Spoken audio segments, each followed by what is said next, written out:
Bonjour à tous, c'est Hugo, bienvenue dans l'épisode 2 de la Smart Money Series. Aujourd'hui, on va comparer tout simplement la méthode retail à la méthode Smart Money.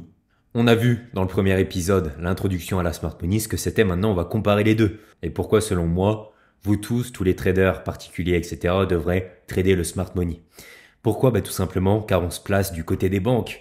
Le côté des retail, c'est quoi? C'est Trendline, c'est support résistant, c'est Ichimoku. Vous n'avez aucun contexte derrière la prise de position. Je prends position sur ma Trendline, ok? Qu'est-ce que me dit mon livre de trading chartiste de 1970? Il me dit, ok, tu achètes ici car ça fait 3 fois qu'on touche la Trendline, tu es censé continuer cette hausse. Vous voyez, il n'y a aucun contexte à ça. Alors que ça se tombe, à ce niveau, si je me place du côté de la Smart Money, et si vous suivez toute la série que je vais vous faire, vous comprendrez pourquoi. Ici, vous avez par exemple un fair value gap, donc un manquement de liquidité.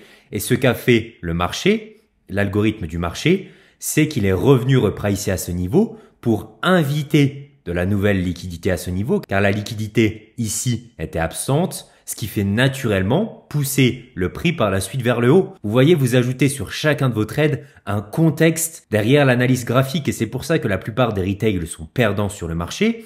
Non pas parce que le trading c'est quelque chose réservé uniquement aux institutionnels, aux banques et que le trading c'est de l'arnaque. Absolument pas. C'est parce que, et j'en ai fait partie, on nous apprend des méthodes qui ne sont pas valables sur le marché. Et encore moins actuellement. Ça l'était peut-être à l'époque, mais là, dans l'ère où on est, toutes les méthodes qu'on vous apprend, et même les indicateurs, tout ça, on se base sur le passé, ou ce que nous disent tout simplement des dessins, mais on ne se base pas sur la bougie, ce qu'elle nous dit, et sur ce que le prix actuel nous dit. Ok? Il faut analyser le marché pour comprendre la chose.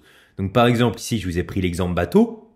Si je suis l'exemple chartiste, on aurait donc ici un rising wedge. Donc ici, sur une tendance haussière, normalement, ici, on est censé partir à la baisse. Donc, je suis retail, je me mets en position ici par exemple et je vise le plus bas. C'est exactement ce qu'on vous apprend. Voilà.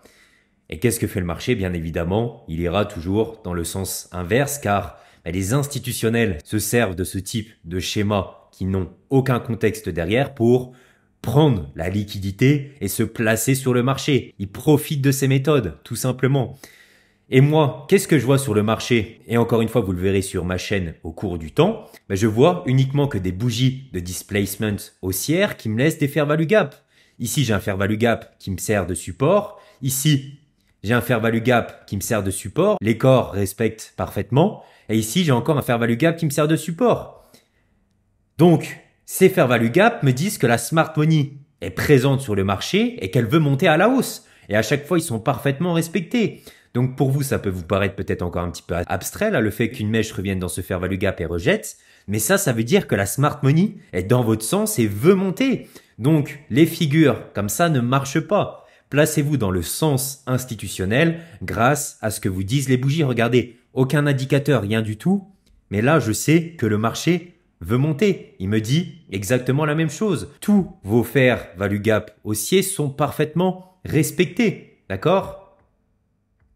Regardez, on monte d'étage en étage. Donc, et je le pense sincèrement pour moi, si vous voulez être réellement rentable sur le marché, vous devez apprendre le Smart Money concept. Je suis passé par les méthodes chartistes. Ça a été vraiment une aventure compliquée car je ne comprenais jamais pourquoi je n'étais pas rentable et à chaque fois pourquoi le trade allait dans le sens inverse. Mais bien sûr, maintenant ayant cette vision du marché, je comprends à chaque fois pourquoi je me faisais sortir. Donc aujourd'hui, on va voir Retail vs Smart Money et on va comprendre plus en détail comment les banques se placent sur le marché. Je vous rappelle, comme je vous l'ai dit dans la vidéo précédente, qui contrôle le marché Forex? Tout simplement les plus grosses banques mondiales.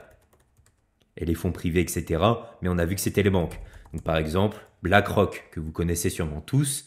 Et bien sûr, je pense que vous en doutez, ils n'utilisent pas ces méthodes pour entrer sur le marché, ce sont des banques. Est-ce qu'ils vont tracer des patterns sur un graphique pour prendre position? Absolument pas. Déjà, la plupart des banques prennent position avec les algorithmes et c'est pour ça que je vous parlais d'algorithme tout à l'heure. Là, c'est l'algorithme qui nous donne le sens du marché. S'il revient dans ce fair value gap, c'est tout simplement pour réinviter de la liquidité à ce niveau avant de repartir plus haut. Vous comprenez?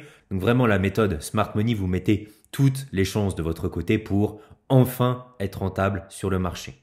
Donc la smart money opère en 3 étapes. La plupart du temps, vous aurez toujours une étape d'accumulation où elle vient tout simplement accumuler ses ordres. Donc par exemple, je suis BlackRock, j'ai 50 millions de lots à placer sur le marché. Bien sûr, tout ça n'est qu'un exemple. Ok, on simplifie la chose. Mais là, j'ai 50 millions de lots à placer sur le marché. On rentre donc dans une phase d'accumulation pour qu'elle puisse prendre 10 lots par ici, 10 lots par là, 5 lots par là, 5 lots par là, etc., etc. Puis, après, elle va procéder à une étape de manipulation, donc la smart money. Cette étape de manipulation vient aussi prendre la liquidité ici qui s'était accumulée derrière tous les highs qui sont ici. Donc là, on a un triple top selon les retail et donc ces triple top laisse de la liquidité derrière. On a une accumulation de liquidité tout derrière. Vous êtes d'accord? Si je me mets ici à la vente, là, dans cette bougie, je le place où mon stop? Je le place derrière ce swing high, derrière ce high, pour viser par exemple le plus bas qu'on avait vu ici. Comme tout logiquement, on vous dirait en tant que trader classique. Mais ce que vient faire la smart money, c'est premièrement, elle vient accumuler ici tous ses ordres, ok? Elle vient faire une dernière étape de manipulation pour avaler tous les stops qui sont derrière, donc pour prendre une dernière fois toute la liquidité avant de continuer dans le mouvement qu'elle souhaite, donc ce mouvement de distribution, d'accord? J'accumule mes ordres, cette étape de manipulation va être, entre guillemets, la cerise sur le gâteau, où je vais avaler tous les stops qui sont derrière les patterns classiques, et ensuite, la smart money est à ce moment-là placée, et comme vous voyez, on continue fortement la tendance puisqu'elle est placée, d'accord? Et en plus, vu qu'ici on a une consolidation, on mange premièrement les stops qui sont en haut, et là, sur la phase de distribution, on mange les stops qui sont en bas. Donc ça rajoute encore plus de facilité pour descendre. Et on le voit ici, on a des bougies vraiment agressives. Allez sur le graphique tout de suite, vous verrez ce pattern tout le temps. Et notamment la session London, qui est une session de manipulation qui fait exactement ça. Je vous rappelle que le trading est fractal. Là, c'était un graphique 4 heures. Si vous allez sur votre graphique de la journée, vous verrez London qui fait exactement la même chose. Ici, session asiatique, session de consolidation. Que vient faire London? Il vient prendre toute la liquidité qui se trouve ici derrière pour lancer votre journée. Tout est fractal. Sur du 15 minutes, vous pourrez avoir le même graphique que vous avez sur du 4 heures. Pour résumer, on fait deux choses. On accumule et on fait l'étape de manipulation. Ces deux étapes servent à la smart money positionnement. Je vous rappelle que la smart money fonctionne en liquidité. Et donc, pour se placer, il lui faut par exemple 50 millions de lots, d'accord? Ces lots, elle va les chercher via l'étape d'accumulation et surtout via l'étape de manipulation. Et une fois qu'elle est placée, donc j'ai pu placer mes 50 millions de lots sur le marché, on peut tout simplement continuer le mouvement qu'elle souhaitait. Donc par exemple, elle accumulait ici que du sell et ici, ayant pris tous les stops, donc les buy stops, elle a pu se placer sur le marché. Je vous rappelle que tout fonctionne en tant que contrepartie. Si vous prenez un buy stop, vous pouvez vous placer en sell. C'est l'exact opposé. Donc ici, elle a pris tous les buy stops, puisque quand vous êtes vendeur ici, votre SL c'est un buy stop, et donc elle a pu se placer ici en sell pour continuer la tendance. Donc je voulais faire une petite aparté sur ce que je vous ai dit avant, mais en tout cas si vous êtes nouveau dans la smart money, vous inquiétez pas. Ce sera des vidéos suivantes, là je fais une série complète sur la smart money, mais c'est ce que je voulais vous montrer. On est sur GPP en 15 minutes. Ici j'ai ma session asiatique, ma session London et ma session New York. Regardez, c'est exactement ce que je vous ai montré ici en 4 heures.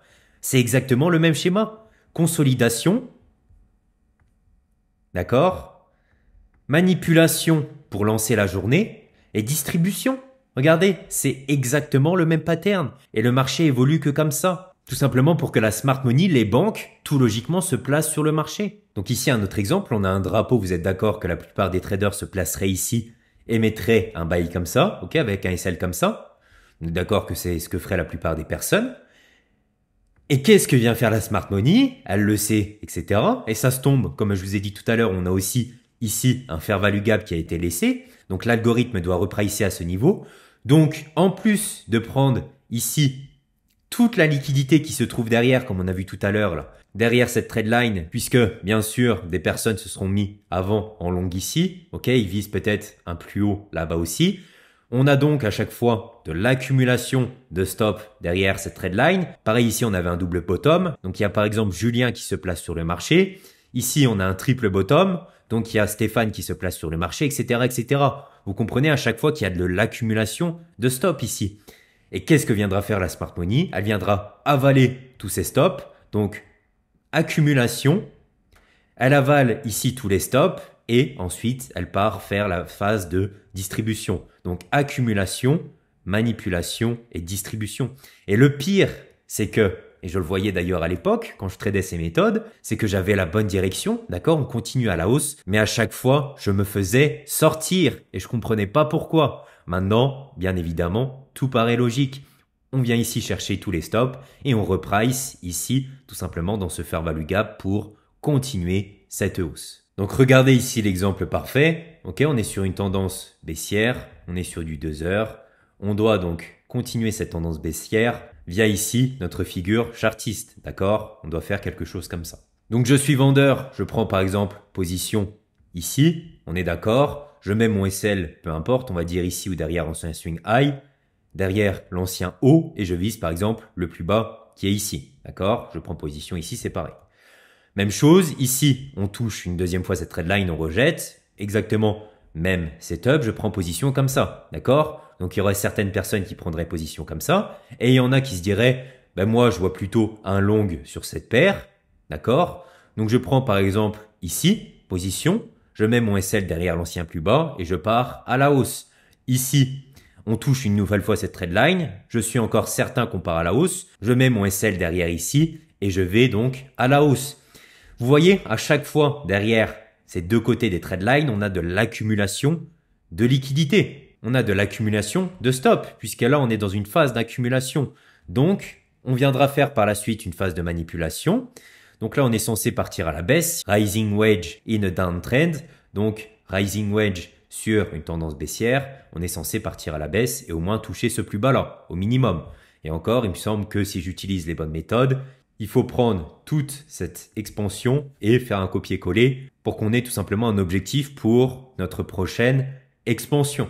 Et qu'est-ce que va faire le marché? Et vous allez tout de suite comprendre tout ce que je vous explique. Premièrement, la smart money ici va absorber tous les stops de toutes les personnes qui étaient à l'achat. D'accord? Si j'enlève tout ça, on voit que tous les stops se font prendre ici. Et deuxième chose, le pire, c'est qu'elle ne prend pas les stops pour continuer la baisse. Parce que ici aussi, à la cassure, vous aurez des personnes qui se seront mis tout simplement à la vente. Car là, on dirait qu'on continue le mouvement. Mais au final, c'est une phase de manipulation pour repartir dans l'autre sens. Ok? Regardez ici, là. Tous les vendeurs qui étaient ici à la vente et qui visaient par exemple ce plus bas ici, donc ils n'ont même pas fait TP. Les personnes qui gèrent au mieux leur trade se seront mis peut-être ABE, mais comme vous voyez, tout ça n'est que de la manipulation. On avait ici une figure chartiste qui était censée partir à la baisse. La smart money le sait et regardez ce mouvement rapide. Regardez ces bougies de displacement, ces bougies agressives. On fait ça super rapidement pour repartir à la hausse. Donc là, on absorbe tous les stops et la smart money continue le mouvement qu'elle veut. Et comme je vous ai dit exactement comme avant, vu qu'on est maintenant dans la phase de distribution, elle a pu accumuler et manipuler. Regardez comme ça va vite là. Regardez cette impulsivité. Et c'est normal puisque la smart money est présente. Elle a pu placer tous ses ordres sur le marché. Là, regardez là. Là, c'est long. On va pas très vite. Là, regardez le displacement qu'on fait, l'impulsivité. Et dernière chose que je voulais rajouter à ça, tout à l'heure, je vous parlais de fair value gap. Et regardez où est revenu ici notre marché. Et vous verrez que rien n'est anodin avec la smart money. Regardez ici. Qu'est-ce que j'ai là? J'ai un fair value gap. Donc pour vous, ça peut vous paraître encore abstrait. Mais vous inquiétez pas, encore une fois, je vais aborder ça plus tard dans la formation. Mais regardez le fair value gap. Il rejette une première fois. D'accord? Et regardez comment le corps, ici, respecte parfaitement ce fair value gap là. D'accord? Donc l'algorithme du marché, qu'est-ce qu'il a fait? Il est venu prendre tous les stops derrière, dans la phase de manipulation. Il a repricé ici dans ce fair value gap. Et ensuite, on a continué notre hausse. Donc on va conclure là-dessus. Je veux vraiment que vous compreniez que les méthodes retail sont les mauvaises méthodes. On vous apprend les mauvaises choses. 89% des particuliers perdent de l'argent sur le marché. Et je dirais même, si je rajoute des chiffres, 10% sont un BE, ils ne gagnent pas, ni vraiment ne perdent pas sur 1 an, 2 ans, et seulement 1% des gens gagnent. Pourquoi? Non pas parce que le trading c'est ultra compliqué comme on veut vous le faire croire, mais tout simplement parce que vous prenez position sur des patterns, vous prenez position sur des moyennes mobiles, des RSI qui se basent sur le passé, qui ne se basent absolument pas sur l'instant T. Qu'est-ce que font les bougies? Qu'est-ce que fait l'algorithme du marché? Qu'est-ce que fait la smart money? Et pourquoi elle le fait? On ajoute à chaque fois du contexte grâce à cette méthode. Et c'est comme ça que vous serez rentable. C'était la deuxième vidéo de la Smart Money Series. On se retrouve donc pour la prochaine vidéo. Abonnez-vous, likez, c'était Hugo, salut.